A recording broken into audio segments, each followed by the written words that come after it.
Welcome to Lies and Alibis. I'm Megan. And I'm Cam. Today's story is going to be one for you.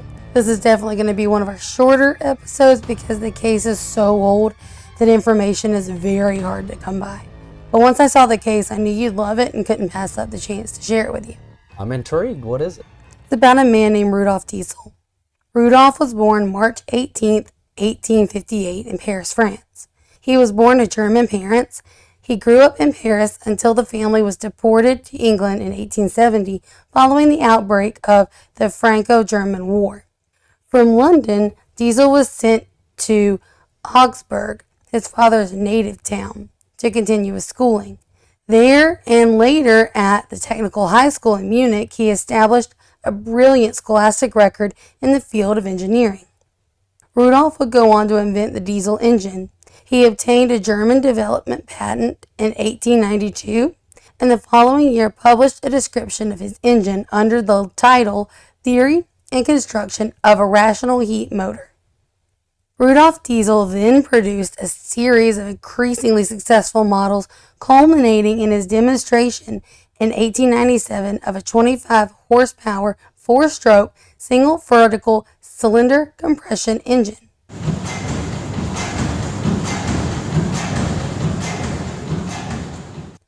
The high efficiency of the diesel engine, together with its comparative simplicity of design, made it an immediate commercial success, and royalty fees brought great wealth to its inventor.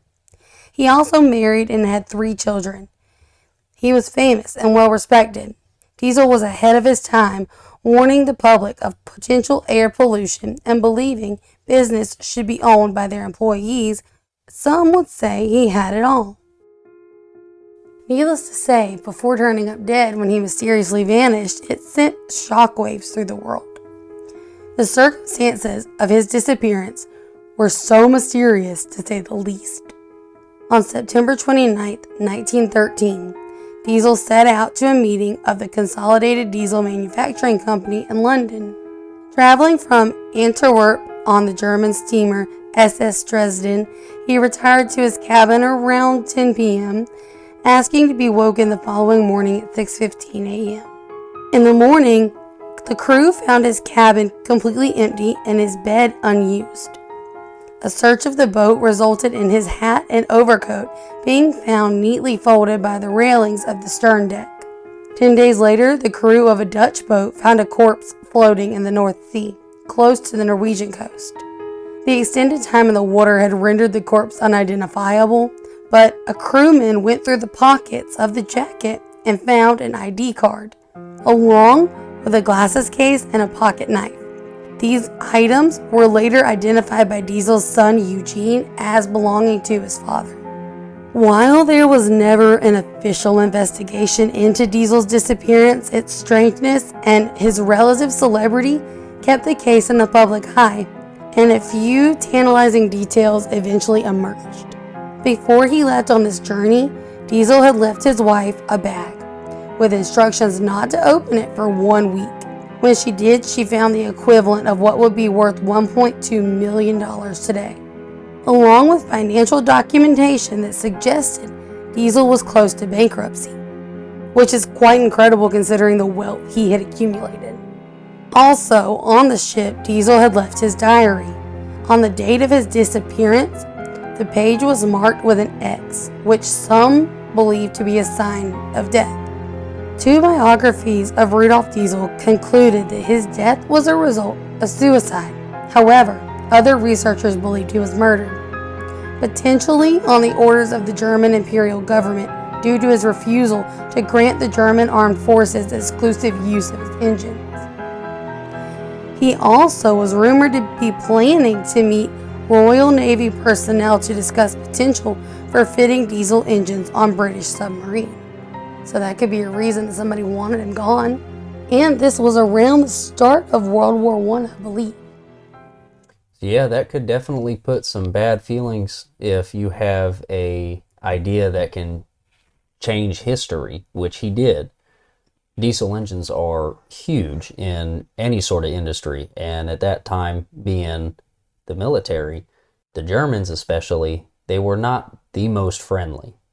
So that doesn't surprise me if it was almost a hit rather than a forced suicide. Hit, forced suicide, it still wasn't his own idea. That we know of. That we know of. But the only thing we have to prove this is theory.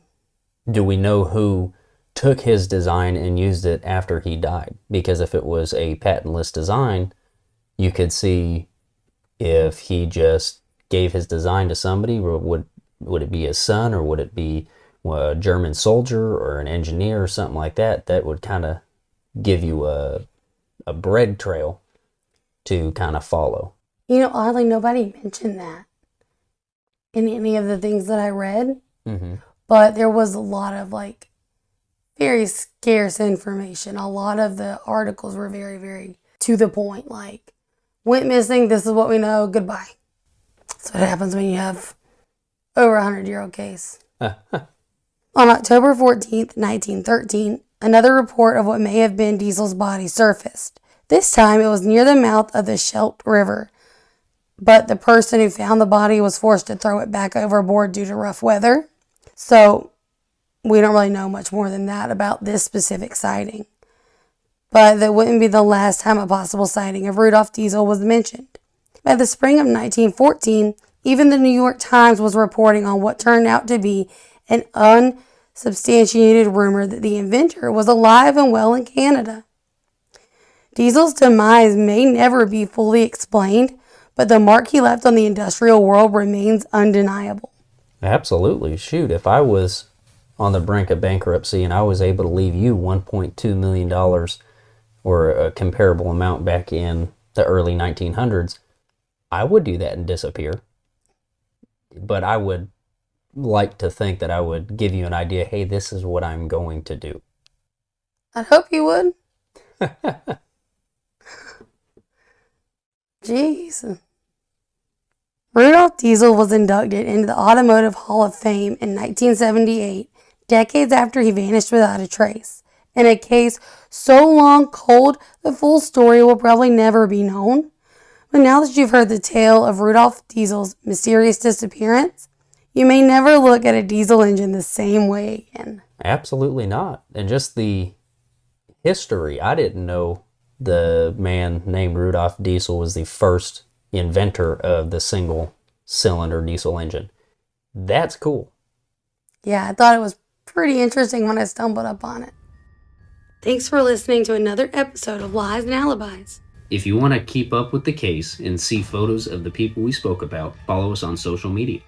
You can follow us on TikTok at Lies and Alibis, on Instagram, Lies Alibis Podcast, and on Twitter, Lies Alibis POD.